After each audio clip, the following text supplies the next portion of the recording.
Amém, amados? Então nós estamos dentro da série A Igreja Irresistível. Nós estamos numa jornada muito incrível e interessante, entendendo que o Senhor nos chama para ser uma igreja que de fato toca os céus, uma igreja que de fato glorifica e exalta o nome do Senhor. Então, se você perdeu qualquer uma das mensagens, vai lá no YouTube, no Spotify, nas plataformas digitais. Eu tenho certeza que as outras mensagens vão falar poderosamente ao seu coração. Mas hoje nós vamos dar continuidade falando sobre qual é o sentido da vida. Olha lá, que coisa boa. Na verdade, amados irmãos, o significado da vida, ou o motivo pelo qual nós estamos nesse mundo, é o ponto central e tem sido o ponto central de discussões e mais discussões, inclusive filosóficas, há milhares de anos. Conta-se que um professor de filosofia de uma universidade americana escreveu certa vez para 250 dos mais conhecidos filósofos, cientistas, escritores e intelectuais do mundo, perguntando: ei, me ajudem, qual é, na sua opinião, o sentido da vida? Então ele escreveu para 250 pessoas. Obviamente, alguns, se não vários, deram seus palpites. Outros inventaram coisas para não ficar feio, né? Não ficar sem dizer nada. Outros foram sinceros e disseram não saber responder a esses questionamentos. E ainda outros disseram: ei, se você descobrir o real sentido da vida, compartilhe comigo, porque eu de fato não tenho ideia. Agora, dentre opiniões que foram dadas, todas elas não passaram de mera especulação, não passaram de mera opinião. Por que eu estou te falando isso? Porque na verdade a opinião acerca do sentido da vida, que não é a opinião bíblica, que não é a verdade do nosso Senhor, não é de fato uma realidade, não é de fato a resposta certa. Nossa, pastor, mas por que você diz isso? Porque, meu amado irmão e minha amada irmã, a resposta para essa pergunta, qual é o sentido da vida, só pode ser encontrada naquele que nos deu vida, naquele que nos confiou a vida, naquele que criou a vida. A resposta só pode ser encontrada no Criador. Então hoje nós vamos mergulhar nisso, entendendo qual é o real sentido da vida, para que você saia daqui, meu irmão, não deixando a vida te levar, mas vivendo segundo a vontade do Senhor. Amém ou não? Vocês estão comigo aqui? Então glória a Deus. Então, a resposta bíblica para essa pergunta, para ser direto, franco com vocês, papo reto, é: nós fomos criados para glorificar a Deus. Você precisa entender isso, e nós vamos caminhar nessa mensagem por versículos e mais versículos, e eu preciso construir isso dentro do seu coração, porque você precisa entender que o motivo principal, acima de todas as coisas, é: você foi criado para a glória de Deus. Se nós queremos ser uma igreja irresistível, nós precisamos entender que a ideia de Deus é que nós possamos exaltá-lo e glorificá-lo. Eu não sei quantos viram aqui, mas uma corredora americana, ela deu uma declaração assim, ela exaltou o nome de Jesus, depois de ela ganhar e ter batido o recorde mundial na Olimpíada. Alguém viu uma americana? Alguém viu ou não? Levanta a mão, deixa eu ver. Alguns viram aqui, né? Então, um repórter perguntou para ela, durante a entrevista, e falou assim: ó, eu vi você ali no teu momento ali e tal, falando sobre a sua fé, qual que é a sua relação com a fé? Qual é a relação para você entre fé, esporte? Como que isso guia a sua vida? Foi mais ou menos essa a pergunta do repórter. E ela disse o seguinte: eu dedico tudo que eu faço a Deus. Queridos, imagina, você sabe o quanto a mídia hoje bloqueia esse tipo de coisa, sim ou não, gente? Você sabe que há boicote. E ela falou assim: eu dedico tudo que eu faço a Deus. Deus me deu um dom, e Ele me deu um dom, me deu um impulso, me deu tipo um gás, e eu uso isso para cada vez mais melhorar para a glória de Deus. Ele me deu uma plataforma, Ele me deu espaço, Ele me deu fama, estou parafraseando o que ela disse, e ela falou, eu uso isso para a glória de Deus. E ela disse assim, eu quero ser como um vaso que glorifica a Deus, independente do resultado, como eu conduzo a minha vida, como eu me comporto, como eu me porto, em tudo eu faço para a glória de Deus. Eu falei, meu Jesus, o nome dela é Sidney alguma coisa, o nome dela lá, coloca lá, corredora americana, Sidney, glória a Deus, aleluia, lavassura, vai aparecer lá o vídeo, você vai ver que foi muito legal. E eu comecei eu pensei sobre isso, eu falei, cara, uau, que demais, porque na verdade ela resumiu o sentido da vida, porque o sentido da vida é glorificar a Deus. Ela estava usando o esporte, ela estava usando aquilo que Deus deu, ela estava usando o dom que Deus colocou nas mãos dela, para exaltar o nome do Criador de todas as coisas. E nós precisamos entender que a vida, ela só faz sentido se nós a gastarmos para isso. Nós temos falado muito, gente, se vocês têm estado conosco nos últimos cultos, vocês viram que nós temos falado muito sobre discipulado. Agora, vamos lá, por que fazer discípulos?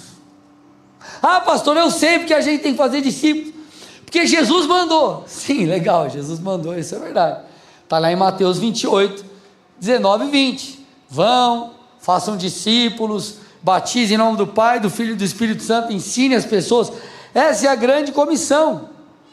Agora, a grande questão é, meus amados irmãos, Deus amou o mundo de tal maneira, que Ele entregou o seu Filho, para que um povo fosse formado, para que uma família espiritual fosse formada para a glória de Deus.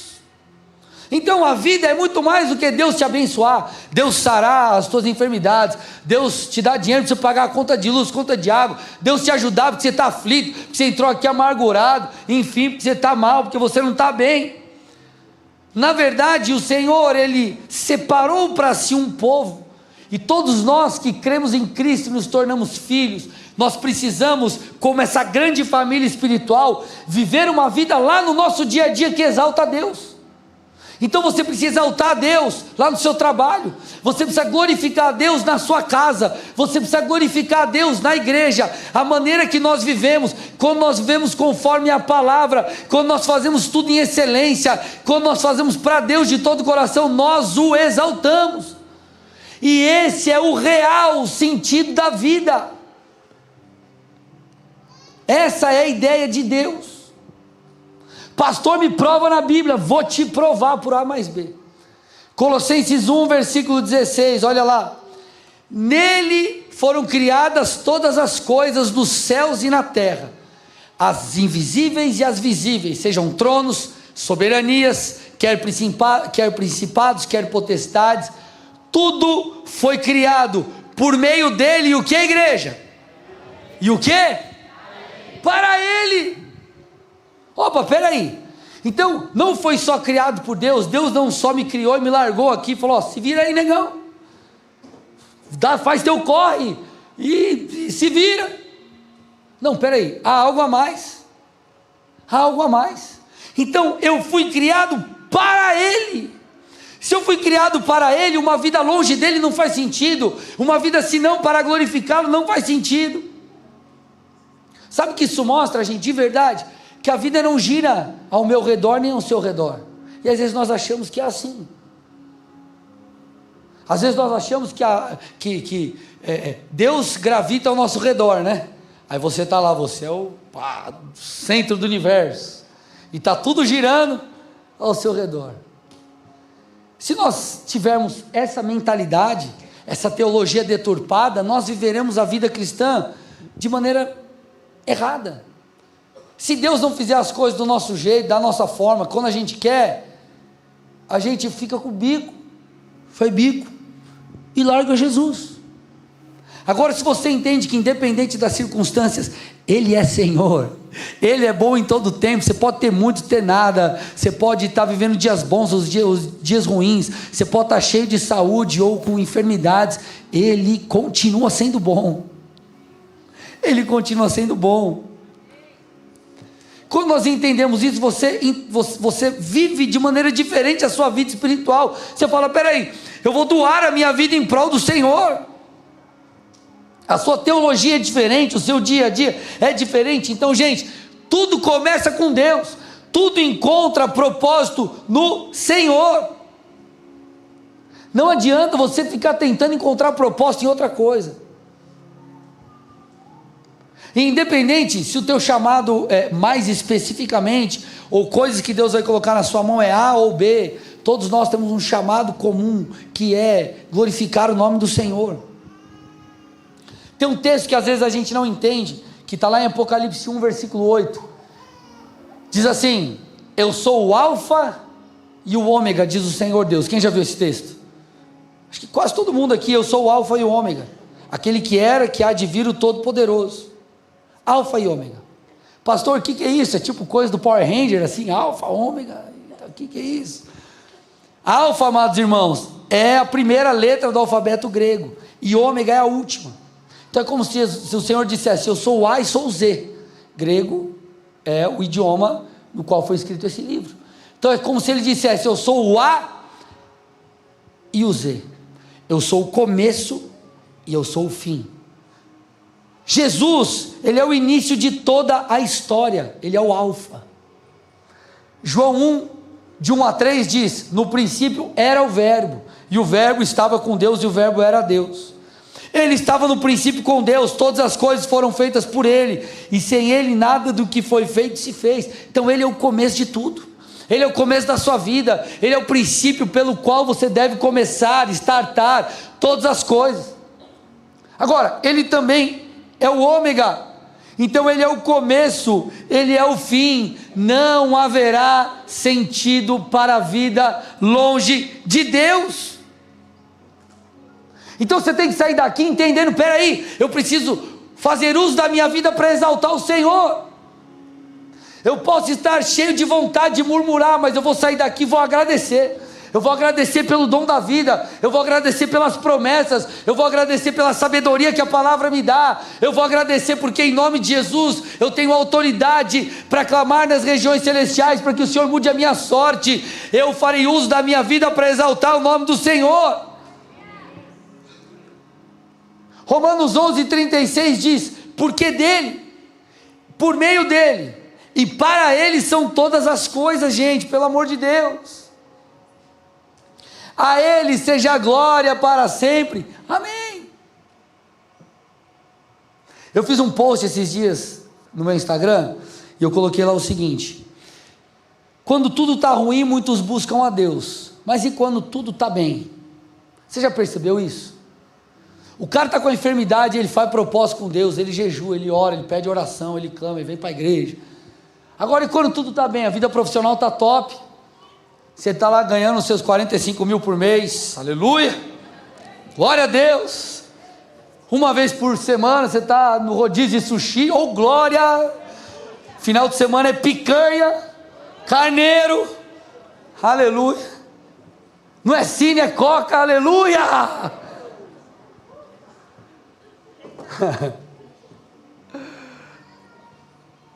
Aí o que você faz? Você fica no churrasco e não vem para a igreja. Faz sentido ou não faz, gente? Vamos lá, se abaixa a guarda. Agora quando você entende que a sua vida é para a glória de Deus, está tudo bem, Senhor, eu te amo, está tudo mal, eu te amo mesmo assim, Jesus, porque você entendeu o que Paulo disse, porque dele, por meio dele, para ele são todas as coisas. Olha que interessante, quando Paulo, aquele famoso texto de Romanos 12:1, olha o que ele afirma, põe para mim aí. Portanto, irmãos, pelas misericórdias de Deus, peço que ofereçam o seu corpo como sacrifício vivo, santo e agradável a Deus. Esse é o culto racional de vocês. O animal no Antigo Testamento, ou vamos lá, o animal, ele não é um animal que tem consciência como o homem. O animal, ele vive por instinto, tudo bem? Ele vive por instinto. No Antigo Testamento, o sacrifício,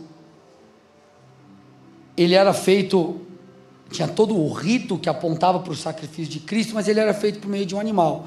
E Paulo agora ele faz esse paralelo, então ele fala de uma maneira metafórica, ele fala, você precisa ser um sacrifício vivo. Aqui está essa questão metafórica, sacrifício vivo.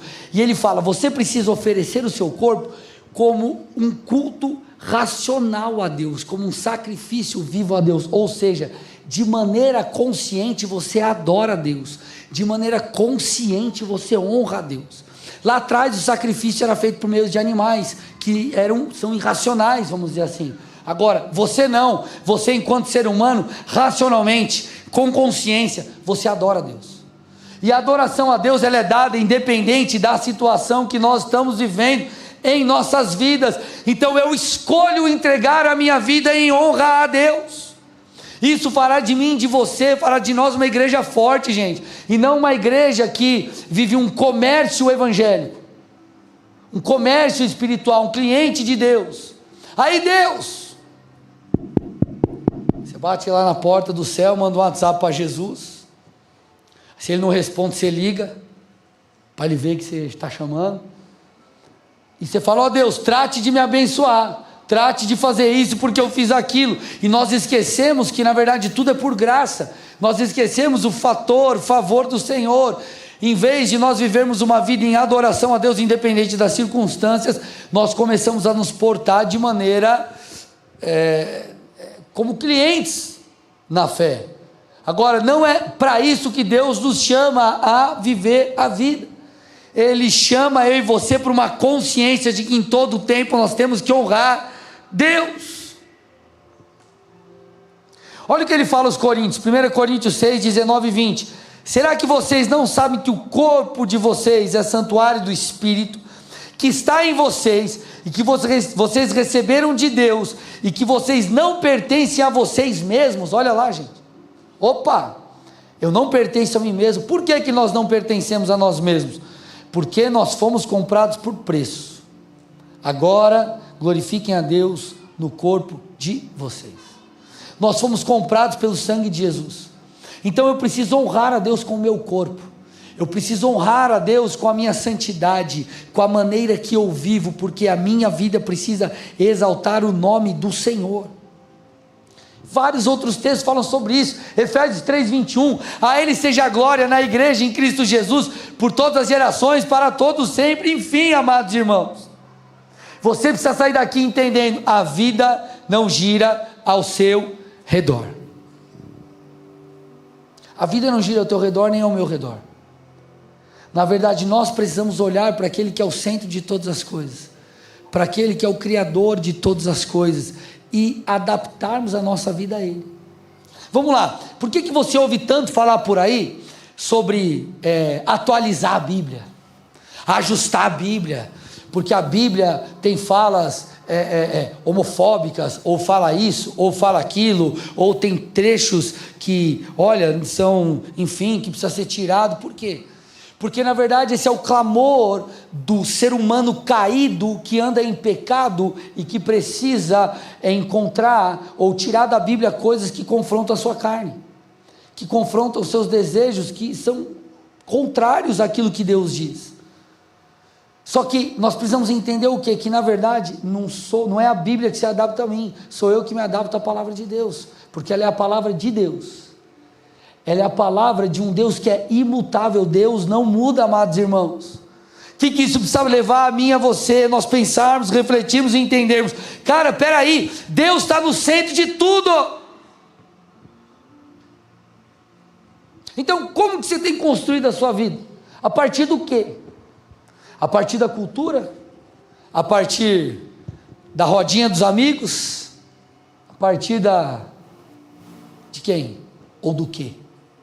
Olha que interessante, Efésios 2, 20 a 22, olha o que a Bíblia diz. Assim vocês não são mais estrangeiros e peregrinos, mas concidadãos dos santos e membros da família de Deus. Olha agora, edificados sobre o fundamento dos apóstolos e dos profetas, sendo ele mesmo, Cristo Jesus, a pedra angular. Então o que ele está falando? Cristo é a pedra angular, é como se fosse hoje a viga, a parte principal, a sustentação de toda essa construção. E ele diz: nele, todo edifício bem ajustado cresce para ser um santuário dedicado ao Senhor. Pelo amor de Deus, olha isso aqui, põe o versículo 22 agora. Nele também vocês estão sendo edificados junto com os outros para serem morada de Deus no Espírito. Então ele está falando, nós somos pedras vivas, e todos nós juntos estamos edificando esse edifício, essa construção, essa família espiritual, da qual Jesus é o fundamento. E ele fala, põe o 21 de novo aí para mim, ó. Olha que interessante, Efésios 2, 21, eu vou ler aqui, ó. Olha o que diz o 21, nele todo edifício bem ajustado cresce para ser um santuário dedicado ao Senhor. Olha lá, igreja, então nós somos uma construção espiritual, nós estamos crescendo espiritualmente, para quê? Para a glória de Deus, e a partir do quê? De Jesus, que é esse fundamento principal. Então, se Jesus é o fundamento principal, tudo cresce a partir dele. Eu pergunto de novo, onde você tem colocado ou apoiado a sua vida enquanto direção? Porque se Jesus ele é o fundamento principal, eu preciso construir tudo a partir dele. E o detalhe é, se você arranca esse fundamento, você perde tudo. Ó, você já percebeu? Quem aqui conhece alguém que infelizmente está distante dos caminhos do Senhor? A pessoa se converteu e está distante hoje. Deixa eu ver, levanta a mão. Infelizmente a maioria conhece alguém. Agora perceba, como está a vida dessa pessoa? Talvez ela possa estar vendo coisas boas em muitas áreas, mas como de fato você acha que está a vida dela? Primeiro que ela deve estar quebrada em muitas áreas. Agora, certamente a vida espiritual está de mal a pior. Certamente a pessoa não tem plenitude, ela não é feliz, enfim, por quê? Porque tirou o fundamento. Você pegou e arrancou, arrancou, acabou, cai tudo que foi construído por Deus, cai. Por quê? Porque você tirou o fundamento. Então isso precisa levar eu e você a refletir o seguinte: espera aí, será que eu construo todas as coisas a partir de Cristo e para a glória dele? Ou será que eu uso Deus para viver os benefícios ou aquilo que eu quero viver? Quem é Deus para você? Ele é a nota de $1 na sua carteira? O trevo de sei lá quantas folhas? É um objeto de sorte? Será que ele é aquele que você só recorre quando tudo está mal? Ou será que ele é a razão da sua vida? Vocês estão aqui ou não, gente? Pelo amor de Deus. Olha que interessante que Paulo diz, Romanos 1, 18 ao 21, ele diz assim, ó: a ira de Deus se revela do céu contra toda impiedade e injustiça dos seres humanos, que por meio da sua injustiça suprimem a verdade. Pois o que se pode conhecer, olha agora, o que se pode conhecer a respeito de Deus é manifesto entre eles, porque Deus lhe manifestou. Porque os atributos invisíveis de Deus, isto é, seu eterno poder e sua divindade, claramente se reconhecem desde a criação do mundo, sendo percebido por meio das coisas que Deus fez. Por isso, os seres humanos são indesculpáveis, porque tendo conhecimento de Deus, não o glorificaram como Deus, nem lhe deram graças, pelo contrário, se tornaram nulos em seus próprios raciocínios, e o coração insensato deles se obscureceu. Sabe o que ele está tentando dizer? Que nenhuma pessoa pode dar desculpa de que não teve a oportunidade de conhecer Deus. Ele está falando, Deus pode de alguma forma ser visto ou percebido por meio das coisas criadas, ou seja, ele está tentando dizer, tudo que Deus fez, tudo que Deus criou, a beleza da criação, precisa levar eu e você a refletirmos, vermos Deus e o glorificarmos. Essa é a intenção. Ele está dizendo porque não deram glória a Deus, tendo conhecimento de Deus, ou seja, percebendo Deus, não o glorificaram como Deus. Gente, nós precisamos avaliar as nossas vidas. Nós precisamos avaliar as nossas vidas. Será que nós temos dado glória a Deus? Será que nós temos entendido quantas coisas boas Deus já não nos fez? Quanto favor Deus já não derramou sobre a minha e sobre a sua vida? Quantas oportunidades nós não temos diante do Senhor? Nós precisamos voltar a nossa vida em honra a Jesus. Sabe por quê, gente? Porque o mundo espiritual, na verdade, é uma guerra de altares. Não tem como você estar neutro. Ou você serve a Deus ou você serve o diabo. Credo, pastor? Mas eu sou bom, não mato, não roubo, eu sou uma pessoa boa. Ou você está em luz ou você está em trevas. Ou nós vivemos pelo Espírito ou nós vivemos pela carne. Satanás e seus demônios se alimentam do pecado. Deus se agrada da nossa santidade e integridade nele. Pastor, me prova na Bíblia. Te provo. Mateus 6,24. Ninguém pode servir a dois senhores, porque ou irá odiar um e amar o outro, ou irá se dedicar a um e desprezar ao outro. E aí o Senhor faz um paralelo. Vocês não podem servir a Deus e às riquezas. Então, na verdade, o que ele está dizendo aqui, quando nós falamos da nossa vida, tudo diz respeito à adoração, gente. Por isso que eu estou falando aqui exaustivamente. A sua vida precisa glorificar a Deus. A maneira que você vive dentro de casa, ela é uma adoração a Deus ou não. A maneira como você trata os seus filhos, como você trata o seu cônjuge, a maneira como você trabalha lá no seu dia a dia, a maneira como você se comporta quando ninguém está olhando para você, em todo o tempo as nossas vidas, elas estão adorando um ou ao outro, ou Deus ou ao diabo, servindo ao Senhor ou servindo ao pecado. Por quê? Porque tudo o que fazemos diz respeito à adoração. Então nós temos escolhas na nossa vida. Você tem escolhas. Ou você segue o que a palavra diz e adora Jesus, ou você não segue o que a palavra de Deus diz e você não adora o Senhor, e você se rende ao outro lado. Essa é uma verdade bíblica que nós precisamos entender. Por que nós sempre ministramos aqui, por exemplo, no momento de dízimos e ofertas a vocês? Por mais que você talvez já saiba muito sobre esse assunto. Por quê? Para que você tenha consciência daquilo que você está fazendo, para que você entenda que a adoração a Deus nessa área, ela é contínua, e ela não é algo que deve ser feito como um evento, ou seja, uma vez, mas é algo que nós devemos fazer mês a mês. Por que você constantemente é alertado através desse altar, em mensagens, ou assuntos, ou temáticas, que você já ouviu muitas outras vezes, pregações, para que você se mantenha de pé, para que você se mantenha fazendo aquilo que adora a Deus?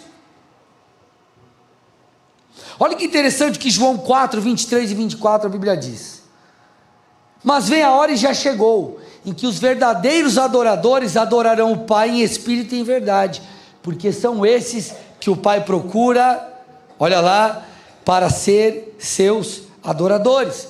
Deus é espírito, e é necessário que os seus adoradores o adorem em espírito e em verdade. Deus está à procura de adoradores. Escute, você precisa entender isso. A vida cristã, ela vai muito além de uma vida moral. Isso é muito importante você entender. Ah não, por que eu vou na igreja? Por que eu leio a Bíblia? Não, para me tornar alguém moral, para eu aprender que eu não posso mentir. Aí você vai lá e ensina teu filho: filho, você não pode mentir, piá, porque a Bíblia fala que o pai da mentira é o diabo. Olha lá, piá, você tem que não sei o quê. Olha lá, guria, e você está lá ensinando. Ok, nós temos que ensinar aos nossos filhos a moralidade bíblica, mas muito mais do que apontar a moralidade bíblica, nós temos que prioritariamente apontar o Deus da Bíblia. Deus está te chamando para um relacionamento, Deus está te chamando para adorá-lo, Deus está te chamando para conhecê-lo, porque é esse conhecimento que produzirá a santidade. Quando você pega no Antigo Testamento, a palavra usada no hebraico para conhecer é iada. E nós temos uma mentalidade um pouco diferente dos judeus quanto a essa terminologia. Para nós, conhecer é saber a informação sobre algo. Então, o que é a Bíblia? A Bíblia, ela é um livro que trata as verdades de Deus. Eu conheço. Só que conhecer para o judeu não é saber sobre, é experimentar algo. Por isso que essa mesma palavra, yada, que é usada para falar sobre conhecer, é a mesma palavra usada para relação sexual entre homem e mulher. Intimidade. Ou seja, o que eu estou tentando te dizer, o conhecer no hebraico, iada, é experimentar, é conhecer de fato, é provar. Então nós não somos chamados para conhecer coisas sobre a Bíblia ou sobre Deus, nós somos chamados para conhecer Deus, para experimentar Deus, para andar em intimidade com Deus, e essa intimidade que produzirá devoção, que nos levará a glorificá-lo. Olha o que a Bíblia fala sobre a natureza, Salmos 19:1, os céus proclamam a glória de Deus, e o firmamento anuncia a obra das suas mãos. A natureza exalta Cristo, ela comunica o Senhor, ela comunica a beleza de Deus, e as nossas vidas precisam ser da mesma forma. Deus revelou, escute gente, por que você acha que Deus revelou a sua glória em toda a história? Deus começou revelando a sua glória lá no Éden, Deus revelou a sua glória a Moisés no tabernáculo, Isaías, por exemplo, teve um encontro com Deus, Paulo teve um encontro com Deus, e nós vemos Deus se revelando, o Pai se revelando plenamente através do Filho, Jesus. Nós vimos a Bíblia ao longo das Escrituras, na Bíblia, a glória de Deus se manifestando por meio de um fogo consumidor, se manifestando como uma nuvem. O que eu estou tentando dizer? Deus manifestar a sua glória é algo inerente a Ele, Ele é um Deus que se revela. Agora, o que isso tem feito com a gente? Esse é o ponto. O que a manifestação de Deus, o que a bondade de Deus, o que o favor de Deus tem feito conosco, em nós, porque nós temos que dar uma resposta. Quando a glória de Deus aparece, nós temos que dar uma resposta. Quando o Senhor se manifesta, nós temos que dar uma resposta. Quando nós estamos diante de um culto, numa pregação, nós temos que dar uma resposta. Quando nós lemos a Bíblia, nós temos que dar uma resposta. E a resposta que Deus nos chama a dar é a resposta de glorificá-lo, exaltá-lo, responder a Ele.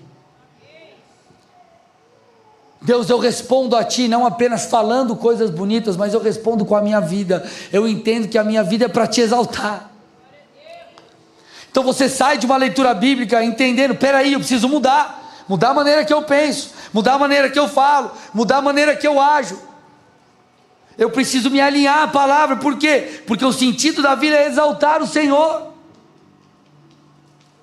Deus não quer te tornar em alguém moralmente correto, Ele te fez filho, para que você desfrute de um relacionamento, e esse relacionamento seja pautado nessa devoção, nessa glorificação a Deus. Quer ver? Abre comigo aí Mateus 6. Mateus 6. Famoso texto da oração do Pai Nosso. Olha lá. Pai nosso que estás nos céus, o que diz depois? Santificado seja o seu nome. Como que a gente santifica o nome de um Deus que já é santo? Você já parou para pensar nisso? Então o que a Bíblia está dizendo aqui? Como que eu vou santificar o nome de um Deus que já é santo? Por que a Bíblia ela nos traz? Aqui é um princípio, não é apenas uma oração. Santificado seja o seu nome. Ou seja, Deus, o seu nome precisa ser santificado através da minha vida, santificado na vida dos outros, comunicado e glorificado em meio aos outros. A reação de Moisés, quando Moisés reage de maneira diversa daquela que Deus falou, então ele não entra na terra prometida, não foi porque Deus não trouxe água ali para o povo beber. A questão foi que ele não santificou o nome de Deus no meio do povo, ele desobedeceu a Deus. Então nós somos chamados para, no meio de tantas pessoas com as quais nós convivemos, glorificar o nome do Senhor por meio das nossas vidas. E você faz isso como? Sendo um exemplo lá com o teu parente, lá com o papai, lá com a mamãe, lá com seus amigos, lá quando você está na academia, quando você está jogando bola, quando você está no trabalho. Deus espera que você seja um instrumento de glorificação do nome dEle. Por isso que diz Salmos 29, verso 1, deem ao Senhor, ó filhos de Deus, deem ao Senhor glória e força. Então, a nossa vida, ela precisa gravitar em torno, ao redor de Cristo. Então você está no seu trabalho, você está glorificando a Deus. Você está com a sua família, você está exaltando o nome do Senhor. Você está na igreja, você está conscientemente, é o teu culto racional. Você está vivendo de maneira consciente a vida cristã. A sua vontade não está à frente, mas você submete as suas vontades à palavra. Você não segue o seu coração, você segue Jesus.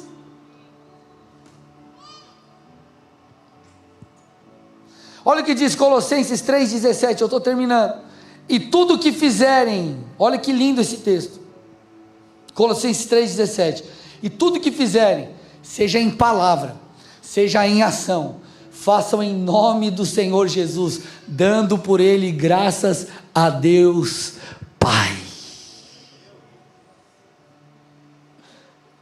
Então vamos lá, gente, a sua rotina tem glorificado a Deus? O que você está construindo na sua vida exalta o Senhor? Seus pensamentos, o seu propósito de vida, a intenção do seu coração, porque, gente, vamos lá, nós somos chamados para entregar o nosso ser completamente a Deus. Você e eu, nós não somos chamados para serem pessoas legais e morais e fazermos coisas boas, ajudarmos o próximo e tudo mais, não, nós somos chamados para honrar o nome do Senhor, e tudo que fizerem, glorifique o nome do Senhor. Todas as coisas precisam ser para a glória de Deus. Talvez para você que está chegando agora, isso é novo, é algo novo.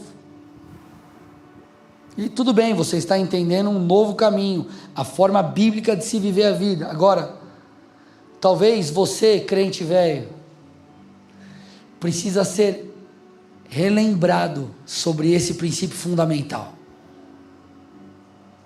Talvez você precise aí ser novamente despertado pelo Senhor para isso.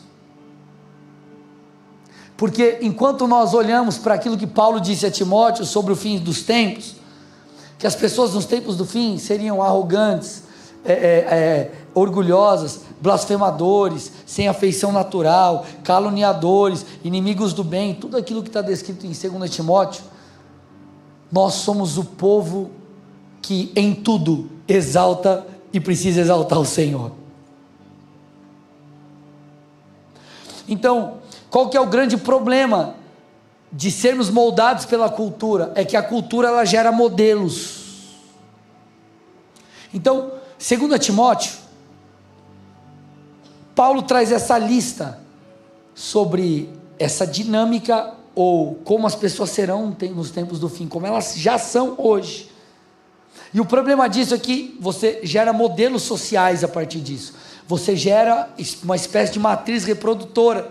E aí você chega lá no teu colégio, você fala, não, se todo mundo age assim, por que eu não posso agir? Não, peraí, se lá no meu trabalho todo mundo faz assado, por que eu também não posso fazer? Não, mas peraí, pastor, isso é cultural, então está tudo bem. Não. A minha vida não é formada pela cultura, a minha vida não é formada pelas pessoas que me cercam, a minha vida é formada pela palavra. Então o meu modelo é Cristo. E eu só conseguirei viver uma vida que adora a Jesus, adora o Senhor, se eu entender que Ele é o meu principal modelo. Por isso que nós somos chamados de cristãos, pequenos cristos, modelos. E é isso que nós precisamos levar lá para fora. Às vezes nós chegamos, amados, e nós queremos que os nossos filhos sejam fruto daquilo que nós ensinamos, com palavras. Olha lá, filho, vamos lá, você tem que ser isso. Olha lá, filho, você tem que ser aquilo. Olha lá, filho, você tem que ir para a igreja. Você vai para a igreja? Você tem que orar, filho. Você ora, ele te vê orando. Você não pode falar palavrão, piá. Aí dá um problema lá em casa, você, por quê? Você não pode murmurar, piá, dá um problema lá, você, porque esse Deus aqui é...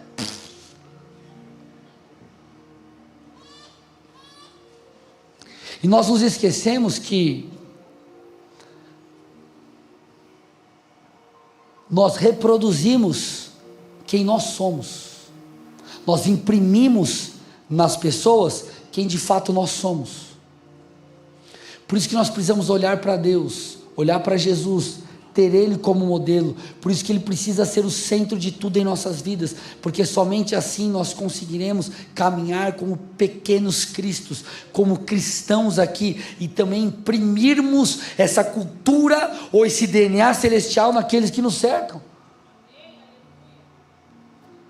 Então tudo começa com o entendimento de que glorificar a Deus é o cerne de todas as coisas. Porque se você glorifica a Deus com a sua vida, você reproduz ao seu lado pessoas que também glorificarão o nome de Deus com as suas próprias vidas. E tudo vai mudar ao seu redor. Quando você entende que glorificar a Deus é o sentido de todas as coisas, você vai usar o seu tempo para isso, sua energia para isso, seu vigor para isso. Então, lá no teu trabalho você exalta Jesus, na sua casa você exalta Jesus, onde você estiver você exalta Jesus. Então a tua vida, ela será uma vida de adoração. Tudo que você for construir, você construirá a partir de Cristo, que é a pedra angular. Agora, como eu disse, talvez você é crente de longa data e você precisa ser relembrado sobre essas coisas. Talvez você está meio em cima do muro, não sabe o que você faz. Ei, deixa eu te falar, a vida é curta demais para você demorar para dar uma resposta para Jesus.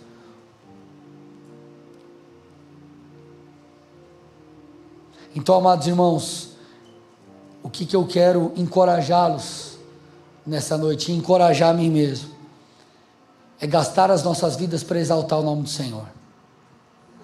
Eu sei que essa pregação, ela não foi um tanto prática talvez para você, mas eu fui intencional bastante para tentar colocar uma pulguinha atrás da sua orelha, para você entender que quando a tua vida sair desse rumo, você vai se lembrar e dizer, peraí, eu preciso glorificar a Deus com a minha vida.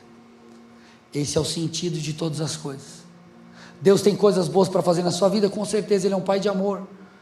Tem muitas coisas que você pode, e eu espero que você desfrute, financeiramente, profissionalmente, tantas coisas muito legais.